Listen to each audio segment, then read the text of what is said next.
Mari kita sama-sama buka ayat firman Tuhan di dalam Mika pasal 6 ayat yang ke-6 sampai dengan ayat yang ke-9. Mika pasal 6 ayat 6 sampai dengan ayat yang ke-9. Kalau Bapak Ibu sudah menemukannya, masing-masing mengikuti dalam Alkitab, kemudian saya akan membacanya untuk kita pada malam hari ini. Ayat 6, dengan apakah aku akan pergi menghadap Tuhan dan tunduk menyembah kepada Allah yang di tempat tinggi? Akan pergikah aku menghadap Dia dengan korban bakaran, dengan anak lembu berumur setahun? Berkenankah Tuhan kepada ribuan domba jantan, kepada puluhan ribu curahan minyak? Akan kupersembahkankah anak sulungku karena pelanggaranku dan buah kandunganku karena dosaku sendiri? Hai manusia, telah diberitahukan kepadamu apa yang baik, dan apakah yang dituntut Tuhan daripadamu, selain berlaku adil, mencintai kesetiaan, dan hidup dengan rendah hati di hadapan Allah. Dengarlah, Tuhan berseru kepada kota, adalah bijaksana untuk takut kepada namanya. Dengarlah hai suku bangsa dan orang kota. Demikian bunyi firman Tuhan yang datang kepada kita. Tuhan Yesus memberkati. Bapak Ibu yang diberkati oleh Tuhan, malam ini kita akan merenungkan bagian firman Tuhan ini tentang bagaimana Tuhan menyampaikan kepada bangsa Israel tentang tuntutan dan hukuman Tuhan terhadap umatnya ketika manusia hidup tidak sesuai dengan kehendak Tuhan, sampai mereka bertanya di ayat yang ke-6, dengan apakah aku akan pergi menghadap Tuhan. Kemudian daftar itu sampai kepada ayat yang ke-8. Di situ ada jawaban bahwa yang dikehendaki oleh Tuhan, yang dituntut oleh Tuhan bagi kehidupan manusia adalah selain berlaku adil, mencintai kesetiaan, dan hidup dengan rendah hati, serta memiliki kebijaksanaan. Maka firman Tuhan pada malam hari ini, saya memberi tema, hiduplah dengan bijaksana. Di dalamnya itu telah mengajarkan hal-hal yang baik yang harus dilakukan oleh manusia. Ayat yang ke-8, yang dituntut oleh Tuhan bagi orang yang percaya kepada Tuhan adalah tentang berlaku adil. Kata adil ini artinya sama berat, ya, tidak berat sebelah. Sebab kalau tidak berat, kalau misalnya berat sebelah, berarti itu tidak sama berat. Tidak memihak atau tidak berpihak kepada sesuatu, tetapi menentukan yang benar dan mana yang salah. Itu kata adil. Saudara, kalau kita punya anak, saya masih ingat anak saya yang pertama dan kedua ketika mereka masih usia seperti kembar. Pada saat saya beli barang, itu saya beli barang yang warnanya kalau merah-merah semua, kalau kuning-kuning semua. Sebab kalau saya beli satu merah satu kuning, kakaknya yang sekarang dia ambil semua. Sedangkan laki-laki yang kami sedang menanti kehadirannya untuk kembali ke tanah Papua, dia tidak dapat. Tanya kakaknya, kenapa kau ambil semua? Dia bilang, karena saya punya yang warna begini cuma satu. Alasannya masuk akal. Betul juga. Akhirnya lama-lama saya berpikir, oh berarti saya harus beli barang itu warnanya sama. Sama-sama merah atau sama-sama hijau, sehingga dia tidak bisa ambil semua. Jadi dia bisa ambil satu, yang satu untuk adiknya. ini bicara tentang adil. Saudara, keadilan itu juga berbicara tentang bagaimana waktu kita adil di hadapan Tuhan. Adakah kita dalam segala kesibukan kita mau membagi waktu kita untuk bekerja buat kehidupan kita secara jasmani, tapi untuk Tuhan? Atau kita mengambil semua untuk kehidupan kita? Maka di situ firman Tuhan mengajarkan bahwa yang dikehendaki oleh Tuhan adalah berlaku adil. Adil kepada sesama, adil kepada istri, suami, anak, bahkan adil kepada Tuhan. Kadang-kadang orang lain berpikir kita bekerja untuk diri kita sampai kita lupa waktu untuk Tuhan. Kita tidak memberikan waktu kita kepada Tuhan. Itu artinya kita tidak adil kepada Tuhan. Keadilan di situ mengajarkan kita bahwa kita tidak berat sebelah. Artinya kita tidak mengutamakan yang satu kemudian mengabaikan yang lain. Tetapi kita harus tetap ada di posisi tengah, sehingga antara kiri dan kanan tidak ada satu yang lebih menurun ke bawah, tidak ada satu yang lebih ke atas. Sebab jika sedemikian, maka kita tidak adil. Banyak orang sekarang mereka mengejar sesuatu yang seakan-akan bagi mereka jika hari ini mereka tidak mengerjakannya, maka mereka tidak akan pernah memperoleh apa-apa. Manusia ini sering egois, saudara. Kita paling egois dalam kehidupan kita. Tuhan sudah memberikan kesempatan, tapi kita mau memberi waktu untuk Tuhan. Kita banyak mempertimbangkan dalam kehidupan kita. Dan dalam hal ini, firman Tuhan mengajarkan kepada kita, mari kita adil dalam waktu kita kepada Tuhan. Kalau Tuhan memberikan waktu 6 hari kita bekerja untuk kehidupan kita secara jasmani, maka waktu yang Tuhan berikan untuk kita cari Tuhan, kita pergunakan untuk cari Tuhan. Jangan 6 hari kita sudah bekerja, kemudian 1 hari yang Tuhan kasih untuk kita, kita tidak pakai untuk Tuhan. Saudara, hidup ini singkat. Maka firman Tuhan mengajarkan yang dikehendaki oleh Tuhan adalah berlaku adil. Saya tidak membahas tentang keadilan yang harus dilakukan oleh Bapak Ibu di dalam kehidupan keluarga. Tapi dalam hal ini saya lebih menekankan adil kepada Tuhan. Waktumu engkau pakai bekerja untuk kehidupanmu yang Tuhan sudah siapkan hari Senin sampai Sabtu. Maka hari yang Tuhan inginkan, yaitu hari Tuhan. Beri waktumu kepada Tuhan. Karena Tuhan ingin waktu kita itu kita pakai untuk memuliakan Tuhan. Hidup kita ini singkat.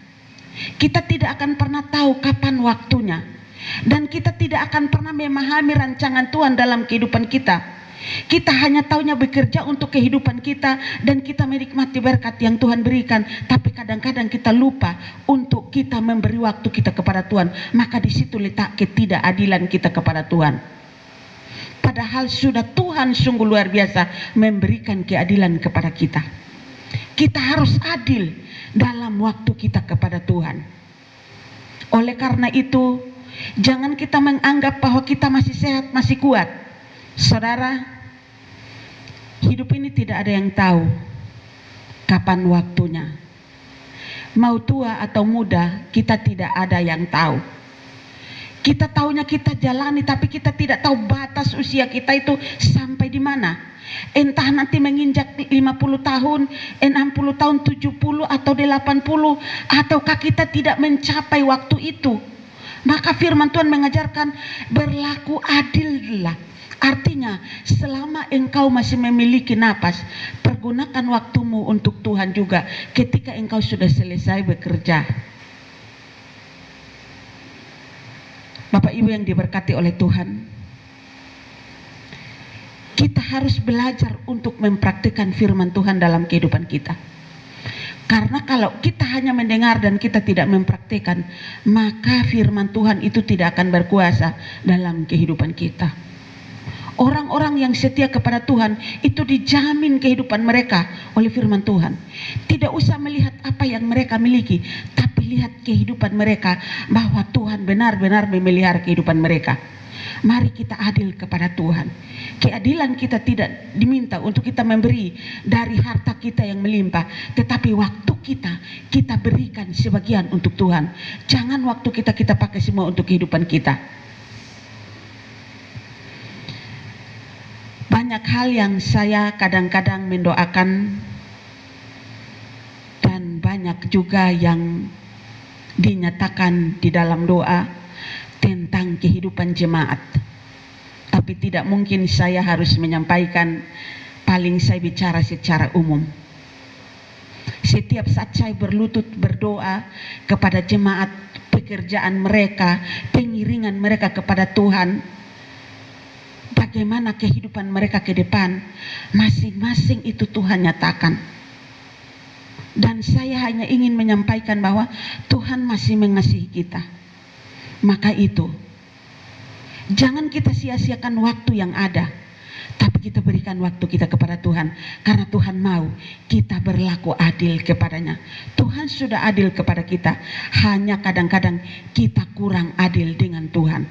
Yaitu waktu yang Tuhan berikan, kita pakai untuk kehidupan kita semuanya, sampai untuk Tuhan kadang banyak alasan yang kita berikan.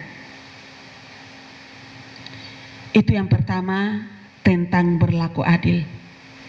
Yang kedua, yang ditekankan di dalam ayat yang ke-8 adalah mencintai kesetiaan.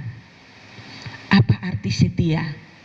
Setia artinya berpegang teguh pada janji, patuh, taat, dan melakukan apa yang sudah menjadi keputusan bersama.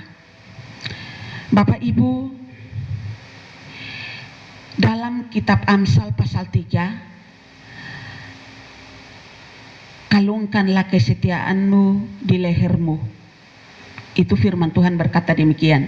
Artinya apa?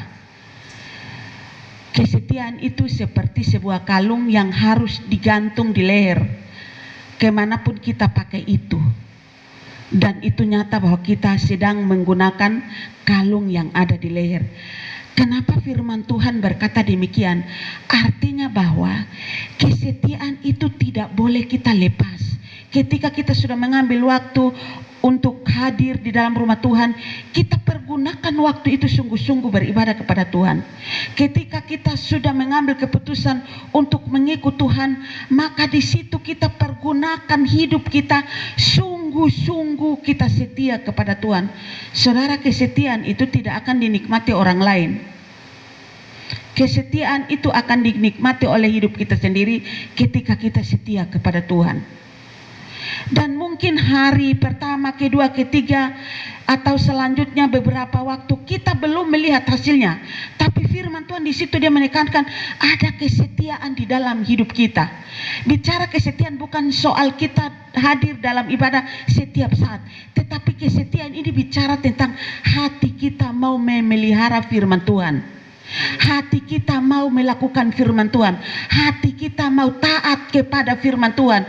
Kalau kita cuma berkata kesetiaan bicara tentang kita hadir dalam ibadah, siapapun boleh hadir. Tetapi sekarang pertanyaannya, kita hadir di situ benar-benar kita taruh perhatian pada saat kita ibadah memuji Tuhan, kita bersaksi atau kita mendengar firman Tuhan, atau kita hadir yang penting kita hadir, kita tidak punya konsentrasi pada saat kita ibadah. Maka di situ berbicara tentang kesetiaan itu, kita setia di dalam beribadah, tapi kita setia di dalam melakukan firman Tuhan. Jangan kita menjadi orang yang setia tapi tidak taat. Setia dan tidak taat adalah dua kata yang berbeda. Dia setia, kehadirannya selalu ada, tapi dia tidak pernah ada ketaatan di dalam dia melakukan firman Tuhan. Dia setia ada di kelompok itu, tapi dia tidak pernah memiliki ketaatan untuk mengerjakan apa yang diperintahkan oleh kelompok ini. Ini salah. Kesetiaan yang di dalamnya itu mengandung unsur ketaatan. Artinya kita setia kepada Tuhan, tapi kita pun taat untuk melakukan firman Tuhan. Sebab kalau kita setia, kita hadir dalam setiap ibadah, tapi firman Tuhan kita tidak pernah taat untuk mempraktekkan dalam hidup, maka firman Tuhan tidak akan berkuasa untuk mau merubah kehidupan kita. Kuasa daripada firman Tuhan itu seakan-akan kita sedang menolak, dan dia tidak akan pernah bekerja untuk menunjukkan suatu pembelaan dalam kehidupan kita. Saudara, banyak orang Kristen, mereka hidup dalam kesetiaan tetapi tidak memiliki ketaatan. Dan ini sangat berbahaya. Akhir daripada kesetiaan kita kepada Tuhan, kita mulai menyalahkan Tuhan dalam kehidupan kita. Karena banyak hal yang seolah-olah Tuhan tidak pernah mengerjakannya dalam kehidupan kita. Itu bukan karena Tuhan kurang kuasa, tapi karena kita setia di dalam ketidaktaatan. Sebab setia di dalam ketidaktaatan, sama saja kita tidak mengerjakan sesuatu untuk Tuhan. Kita ada di dalam ibadah, tapi kita tidak mendengar firman Tuhan. Kita ada dalam ibadah, tapi kita tidak mempraktikkan firman Tuhan. Kita hadir dalam ibadah, tapi kita tidak pernah memiliki ketaatan untuk menerima firman Tuhan. Ketika firman Tuhan disampaikan dengan keras, kita menggerutu di dalam hidup kita. Ketika firman Tuhan disampaikan dengan tegas, kita merasa kita tidak suka karena firman Tuhan menegur kita sesuai dengan sikap kita. Dan ini salah. Ini yang disebut dengan kesetiaan tanpa ketaatan. Karena kita tidak pernah taat melakukan firman Tuhan. Maka firman Tuhan pada malam hari ini mengajarkan di dalam Alkitab, Mika pasal 6 ayat yang ke-8, bahwa selain berlaku adil, kita harus mencintai kesetiaan. Miliki kesetiaan di dalam ketaatan. Sebab sehebat-hebatnya kita, setia-setianya kita di dalam Tuhan, kalau kita tidak pernah menaati firman Tuhan untuk melakukan dalam hidup kita, maka kita akan banyak bertanya, adakah kuasa Tuhan masih berlaku dalam hidup ini? Kita bertanya tentang itu seolah-olah kita tidak pernah merasakan campur tangan Tuhan dalam kehidupan kita. Karena apa? Kita tidak pernah merasakan berkat firman Tuhan, sebab kita tidak pernah memiliki ketaatan di dalamnya. Maka itu firman Tuhan mengajarkan kepada kita ada kesetiaan yang di dalamnya mengandung unsur ketaatan di dalam melakukan firman Tuhan. Saudara, ketaatan tidak perlu diceritakan, tapi hati kita yang bekerja untuk menaati.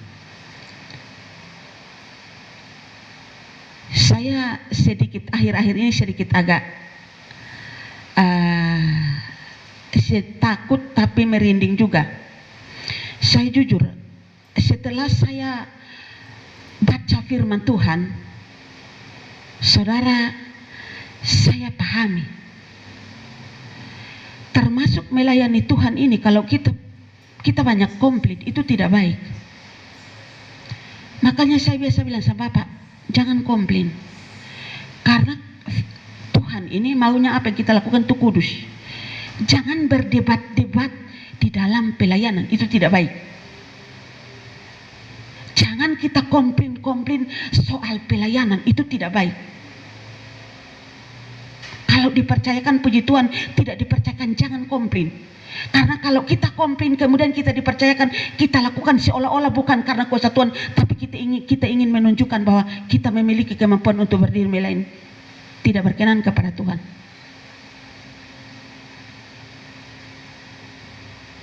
Kita harus pahami firman Tuhan. Sebenarnya saya mau jujur bahwa banyak hal yang kita tidak pahami di dalam Alkitab, banyak. Dan coba saudara belajar untuk membaca firman Tuhan, baru dari situ saudara bisa pahami, oh maksud Tuhan seperti begini.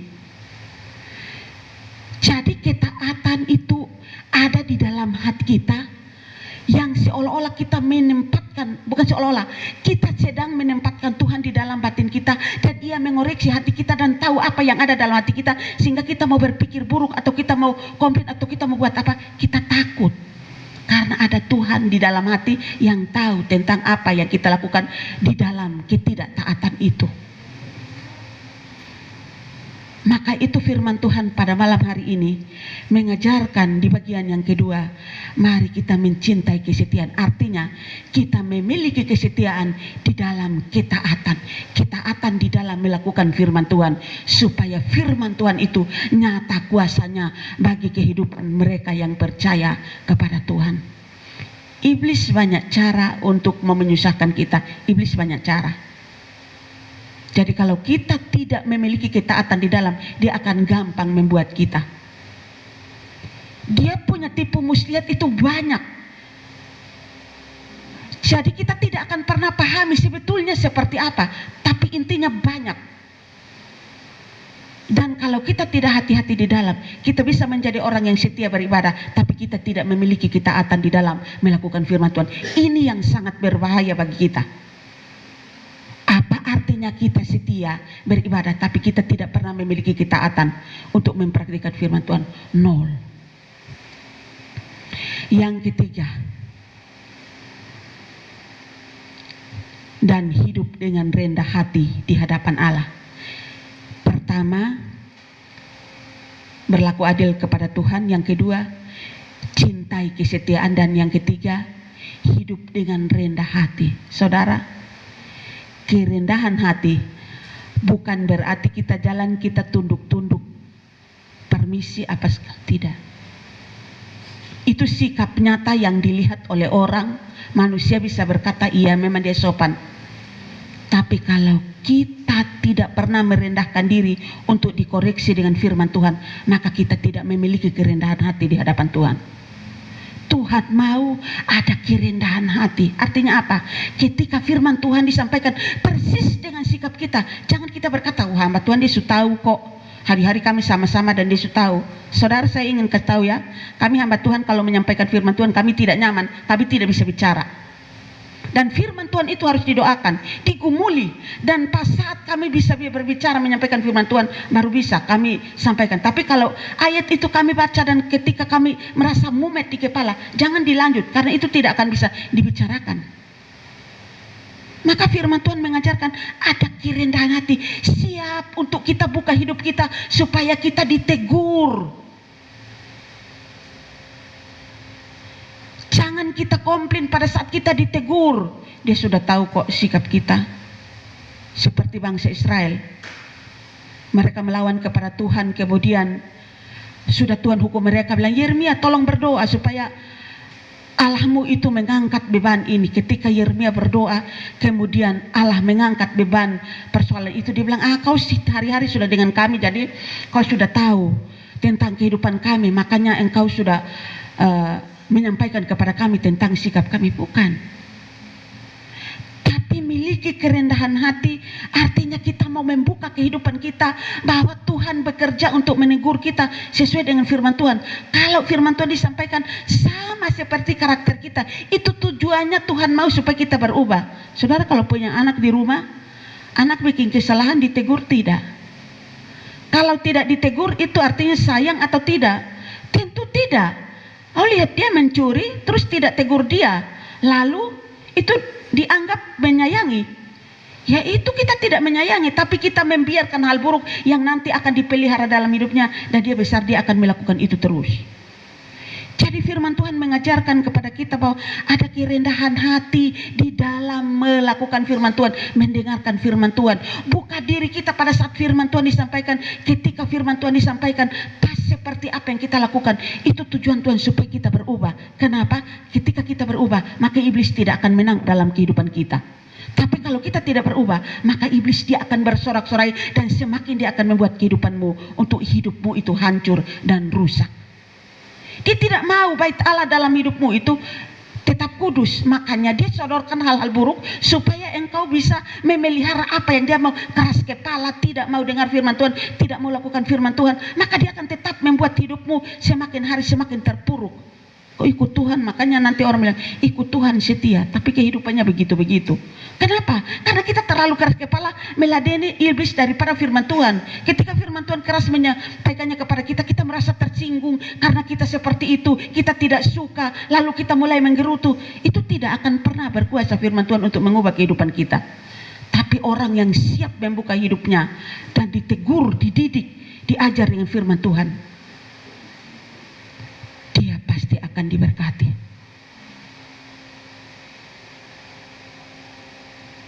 Kita harus siap hidup kita. Tidak ada sesuatu yang akan disampaikan dengan hal yang manis-manis, tidak.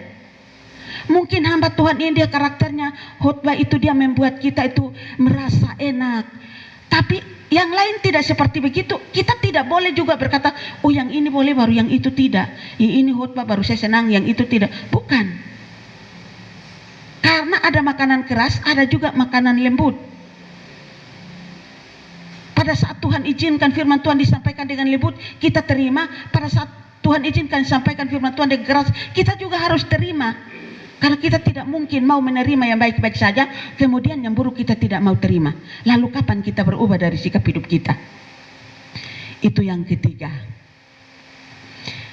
Yang ayat 9, dengarlah Tuhan berseru kepada kota, adalah bijaksana untuk takut kepada namanya, dengarlah hai suku bangsa dan orang kota. Yang keempat adalah hidup dengan kebijaksanaan. Kebijaksanaan berarti kemampuan untuk menggunakan akal budi yang baik, yang mencakup pengetahuan, pengalaman, dan penilaian yang tepat dalam menghadapi masalah dan mengambil keputusan. Orang kalau bijaksana, dia pasti akan memiliki pengetahuan yang cukup di dalam mengambil keputusan. Dia tidak terburu-buru, karena dia tahu ketika dia mengambil keputusan dalam suatu masalah, hasilnya harus maksimal baik untuk memuaskan dan dapat menyelesaikan masalah.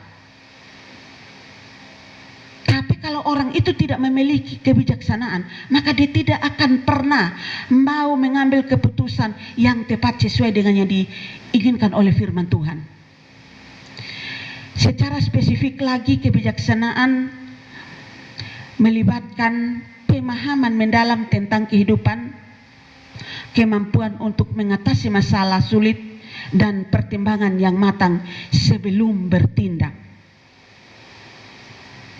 Ayat 9 berkata, dengarlah Tuhan berseru kepada kota. Kadang-kadang kita menganggap perkembangan di kota ini membuat kita segala sesuatu maju. Dan manusia kehidupan di kota, hari-hari kehidupannya dia habiskan dengan aktivitas dunia. Karena menurut mereka perkembangan di kota sudah menjamin segala hal. Dan waktu untuk Tuhan kadang-kadang mereka abaikan. Itu saudara hidup bukan dengan bijaksana. Karena kebijaksanaan ini berbicara tentang ada pemahaman dan pengetahuan yang baik. Sebab kalau kita tidak memiliki pemahaman dan pengetahuan yang baik, kita bukan orang bijaksana. Makanya Mazmur 90 ayat yang ke-12 kalau tidak salah dikatakan bahwa ajarlah kami untuk menghitung hari-hari kami dengan bijaksana. Bijaksana yang dimaksud apa? Bijaksana di dalam beribadah, bijaksana di dalam berdoa, bijaksana di dalam menyembah Tuhan, bijaksana di dalam memberi waktu kepada Tuhan, bijaksana di dalam mencari hadirat Tuhan. Sebab kalau kita tidak bijaksana, maka kita anggap Tuhan itu ya sekedar Tuhan, seperti begitu. Orang yang memiliki hikmat dan kebijaksanaan di dalam Tuhan, dia pasti akan melihat hidupnya bahwa adalah anugerah Tuhan. Dia akan menggunakan hidup ini untuk Tuhan. Bijaksana untuk beribadah. Tapi saya ingin sampaikan, tolong jaga hidup ini di hadapan Tuhan. Jangan abaikan Tuhan dalam kehidupanmu, karena itu sangat berat.